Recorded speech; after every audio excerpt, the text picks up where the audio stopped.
अध्यक्ष वडदे साहेब, माझ्या समोर बसलेले सर्व मान्यवर आणि माझ्या आजूबाजूला बसलेले सर्व मान्यवर, आज हा आपला मराठी भाषा संवर्धनाचा दिन आहे।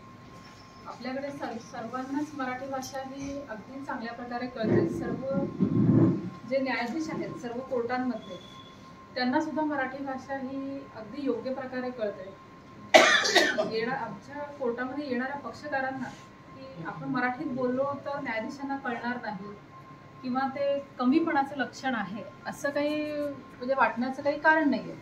कारण न्यायाधीश सुद्धा याच समाजात राहतात, कोर्टात काम करणारे कर्मचारी हे सुद्धा इथेच राहतात, ते सुद्धा त्यांच्या घरामध्ये आजूबाजूला तीच भाषा बोलतात, मराठीच बोलतात।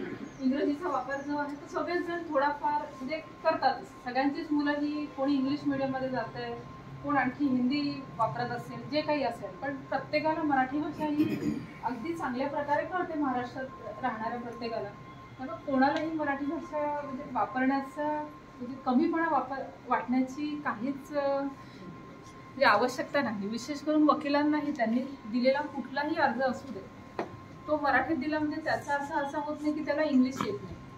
म्हणजे मराठीत दिला याचा अर्थ आपण असा काढत नाही की याला कर्नाटकी भाषा येत नाही, जपानी येत नाही, आणि ती काय येत नाही याच्यावरही आपण विचार करत नाही की नाही याला जपानी पण आलं पाहिजे, कर्नाटकी पण आलं पाहिजे, जर्मनी पण यायला पाहिजे। पण हा जो अर्थ आहे की याने मराठीत लिहिला म्हणजे याला इंग्लिश येत नाही, आणि इंग्लिश येत नाही म्हणजे हा व्यक्ती हुशार नाही, हा जो आपल्याकडचा एक भ्रम आहे तो आतापर्यंत जायला काहीच हरकत नाही। कारण इंग्लिश भाषा ही सगळ्यांना शाळेत शिकवली तरी खूप पटकन येत आहे, वापरताही येतच आहे सगळ्यांना। म्हणजे जसं जवळे यांनी सांगितलं आपल्याला की आपले अर्धे शब्द इंग्लिशमध्ये आहेत। आपण जी बोली भाषा जी आज बोलतो त्यामध्ये सुद्धा एक जी आपली भाषा आहे ती अर्धी ही इंग्लिश आहे, पण तेच जर आपण शुद्ध मराठी बोलायला गेलो तर ती खरं आपल्याला जास्त अवघड वाटते तशी बोलायला। त्यामुळे मराठी भाषेला तसं म्हणजे ही भाषा जास्त म्हणजे कमीपणाची आहे वगैरे असं वाटण्याचंही काही कारण नाही। उलट मराठीत कोणाला जर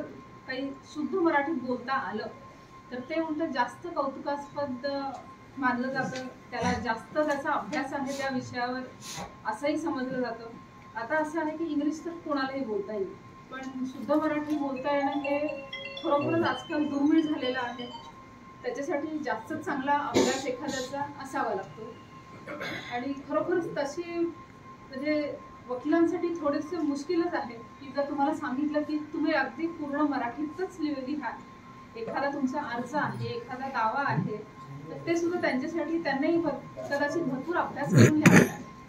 त्याच्यामुळे मराठीत युक्तिवाद करणे किंवा मराठीत अर्ज दाखल करणे हे तशी ही कौतुकास्पद बाब असणार आहे। ती कमीपणाची काहीच त्याच्यात वाटण्याचं कारण म्हणजे न्यायाधीशांना पण नाही काही वाटायचं कारण आहे, किंवा अदर दुसऱ्या साईडचे जे वकील आहेत त्यांनी त्याचा अर्थ असा काढायची काही आवश्यकता नाहीये की हा मराठीत लिहितोय म्हणजे याला इंग्लिश येत नाही आणि म्हणजे याला म्हणजे काहीच माझी बाजू मांडता येणार नाही किंवा लढता येणार नाही असा जो अर्थ आहे तसा अर्थ आता आजकाल कुठल्या न्यायालयात सुद्धा काढला जात नाही। सगळ्यांनीच मराठी भाषा ही आपल्याही म्हणजे कौटुंबिक न्यायालयात वापरावी।